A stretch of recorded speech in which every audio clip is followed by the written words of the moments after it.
Hello, I am Dr. Neena Gupta, Associate Professor in Zoology, posted in SK Government Girls College, Sikar. Today we will talk about limiting factors and concept of limiting factors. First of all, we will talk about limiting factors. Now, what are limiting factors? We can give many definitions. One can be the conditions of the environment that limit the growth of a species. Another can be biotic and abiotic factors that prevent the continuous growth of a population. So, these are limiting factors. Now, limiting factors also cause competition between individuals of a species population, that is, the individuals of a species, they fight for space. So, here space becomes the limiting factor. Then another limiting factor, they also restrict the organisms, that is, from occupying their fundamental niches and results instead in the fulfillment of their actual or realized niche. Now, what is a fundamental niche? So, fundamental niche is the entire set of conditions under which an animal can survive and reproduce itself. On the other hand, realized niche is the set of conditions actually used by the given animal after interactions with other species have been taken into account. Now, we all know that populations would continue to increase if they had all the resources they require in unlimited amounts, but there are always factors that limit their increase. That means limited factors, they control the population growth. Now, the types of limiting factors. There are two types of limiting factors: density dependent factors and density independent factors. First, we will talk about density dependent factors. Predation, disease and resource availability, they are the density dependent factors. On the other hand, earthquake, tsunamis, volcanic eruptions, drought or flood, they are the density independent factors. The effect of these factors on a population is determined by the total size of the population. Now, what are the type of effects? First, the disease. Now, disease spreads quicker through a large dense population, impacting the number of individuals within the population more than it would in a smaller, more widely dispersed population. Then they usually kill regardless of the size. Then physical and biological limiting factors. Physical or abiotic factors, that is temperature, water availability, oxygen, salinity, light, food and nutrients. Then biological or abiotic factors, that is predation, competition, parasitism and herbivory. Now, some examples of limiting factors. First is the resources. Now, what are resources? Resources such as food, water, light, space, shelter and access to mates are all limiting factors. If populations does not have enough resources to sustain it, individuals will die through starvation, desiccation and stress, or they will fail to produce offspring.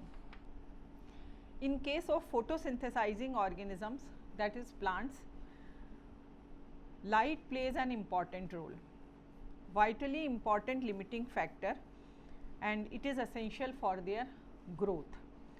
Now, different plants are adapted to withstand different levels of light, allowing them to survive with less light energy input. Another is availability of nutrients. Nitrogen, phosphorus, potassium, sulfur, Each plant needs specifically balanced ratio of these nutrients. If not present in sufficient amount, this is considered the limiting factor to growth. What is carrying capacity? Carrying capacity is the number of individuals of a species that an ecosystem can support. The limiting resource within an ecosystem determines the carrying capacity, which is the maximum number of individuals in a population that a habitat can support. Now, what is the effect of limiting factors on carrying capacity? Because of these limiting factors, each ecosystem has a finite capacity for growth connected to its carrying capacity. In nature, the population of organisms rarely grow uncontrolled. Each ecosystem has a carrying capacity, or we can say number of organisms it can sustain or support. Limiting factors are biotic and abiotic factors that prevent the continuous growth of a population. Because of limiting factors, the number of organisms in a population is often well below carrying capacity. Laws of limiting factor. In order to grow and multiply, every individual organism of a species population needs certain elements or abiotic factors. Out of these naturally occurring elements, some are very essential and needed in large amount, whereas others are needed in very small amounts. The major elements are called as macronutrients, and these are used widely, and other elements which are needed in a small amount are called as micronutrients. We have as macronutrients carbon, hydrogen, oxygen, nitrogen, phosphorus, calcium, magnesium, sulfur, etc.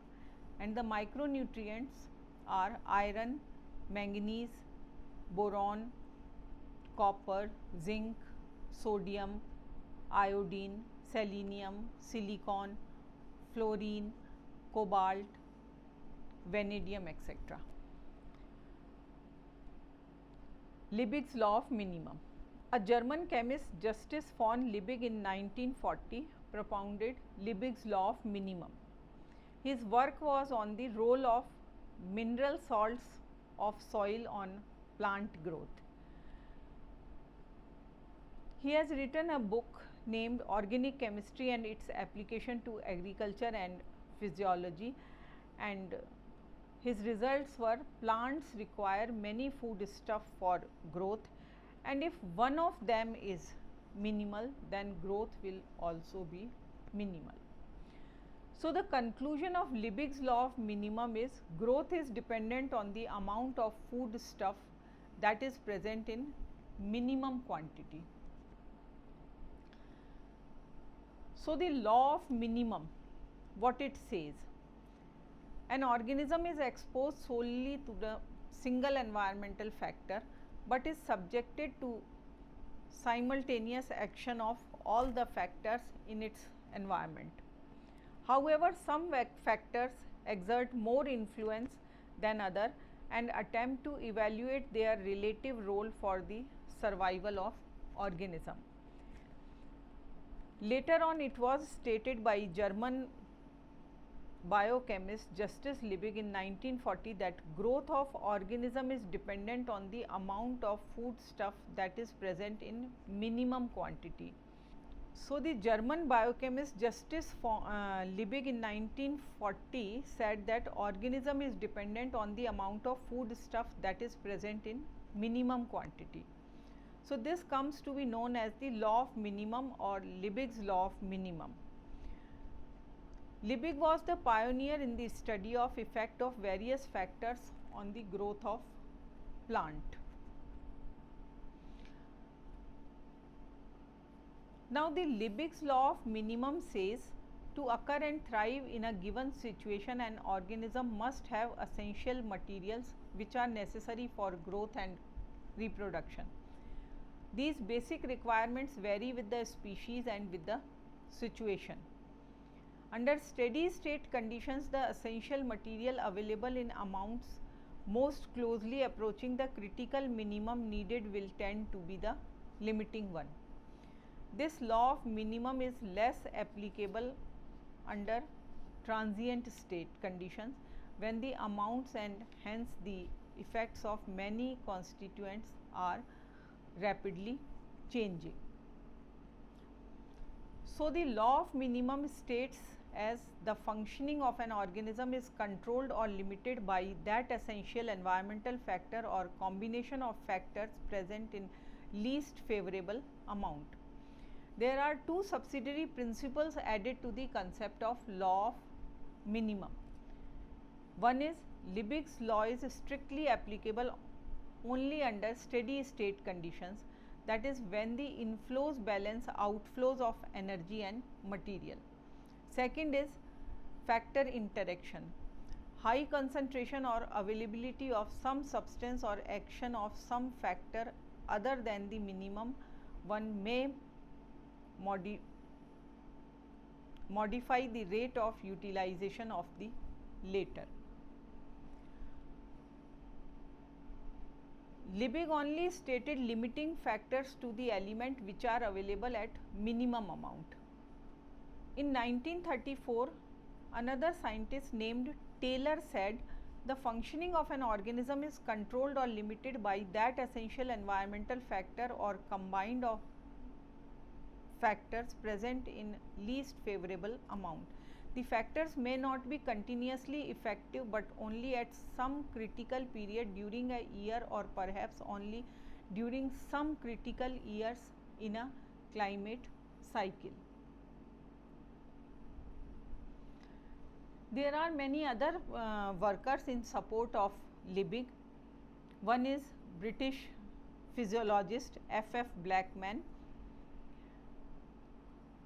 He investigated factors affecting the rate of photosynthesis, and he listed 5 factors involved in controlling the rate of photosynthesis, that is amount of carbon dioxide available, amount of water available, intensity of solar radiation, amount of chlorophyll, temperature of the chloroplast.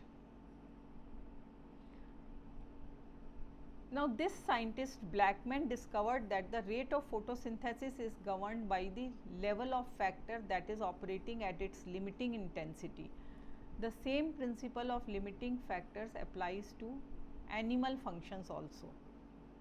Now, another law was given by Shelford. It is known as Shelford's Law of Tolerance. Now, what the Shelford Law of Tolerance says, every environmental factor varies through a wider range of intensity which any organism can tolerate characteristically. Each individual has a lower and an upper limit in the range of environmental factor between which it functions efficiently. For any one factor, different organisms they find optimum conditions for existence. So, the minimum quantity or the condition for any factor in the list of an organism required is called its threshold level. It may be any chemical or physical factor such as light, temperature, moisture or phosphate, etc. Above threshold, the rate of function increases more or less rapidly until a maximum is reached, beyond which there is usually a decline in the rate of process, either because of deleterious effect produced or interference of some other factor.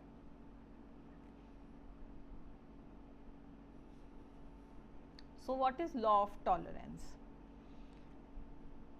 This scientist named V. Shelford in 1930 incorporated the idea that factors could be limiting at the maximum as well as minimum quantity.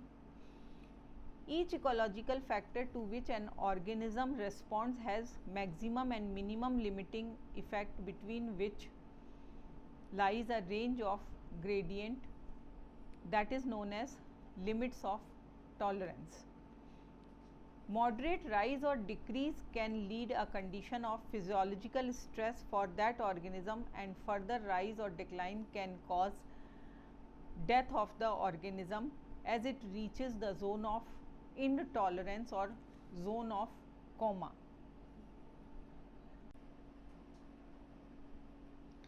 So now what is the Shelfords Law of Tolerance? It states that the presence and success of an organism depend upon the completeness of a complex of conditions. Absence or failure of an organism can be controlled by quantitative or qualitative deficiency or excess with respect to any one of the several factors which may approach the limits of tolerance for that organism. Another thing is, between the lower and upper limit of tolerance lies a broad sector of a gradient which is called as zone of compatibility or zone of tolerance or the zone of biokinetic or zone of capacity adaptation. The region at either end of zone of compatibility is called the lethal zone or the zone of resistance or zone of intolerance. The zone of compatibility too includes broad range of optimum and narrow zone of physiological stress in between the range of optimum and lethal zone. Now this law can be generalized for any environmental factor. This transition point varies from species to species and even within individual of the same species. One can get to know the physiological diversity of a species by studying a number of members belonging to it. For example, carbon dioxide is necessary for plant growth. Small increase in concentration enhances the plant growth rate, but if the concentration becomes higher than the optimum range, then it becomes toxic for the plant. There are many subsidiary principles to the law of tolerance. One is, organisms may have a wide range of tolerance for one factor and a narrow range for another. There are many subsidiary principles to the law of tolerance. Organisms may have a wide range of tolerance for one factor and narrow range for another. Organisms with wide range of tolerance for all factors are likely to be most widely distributed. When conditions are not optimum for a species with respect to one ecological factor, the limits of tolerance may be reduced with respect to other ecological factor also. For example, when soil nitrogen is limiting, the resistance of grass to drought is reduced. Organisms are not actually living in the optimum range with regard to a particular physical factor.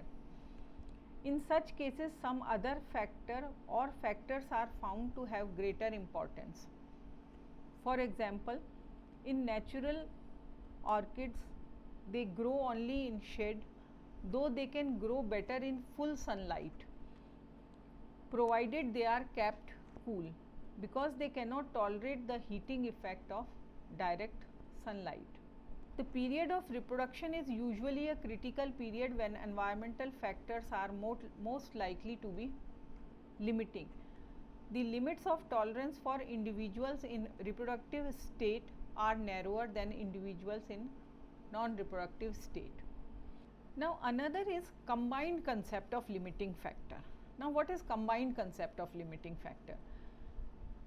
Odom said the presence and success of an organism or a group of organisms depends upon a complex of conditions. Any condition which is approaching or exceeding the limits of tolerance is said to be a limiting condition or a limiting factor. The organisms, they are controlled in nature by quantity and variability of materials for which there is a minimum requirement and physical factors which are critical. The limits of tolerance of organisms themselves to these factors and other components of the environment. For example, oxygen is so abundant, constant and readily available to terrestrial organisms, whereas it relatively scarce in aquatic environment, hence a limiting factor for aquatic organisms. Today we studied the limiting factors. What are the limiting factors? How many types of limiting factors we have? And what is the concept of limiting factors? How many laws we have and how these laws they affect the living organisms, and in response the living organisms they affect. What is their response? Thank you for watching my video. If any suggestions or if you want to watch any other topic related to ecology, then you can comment.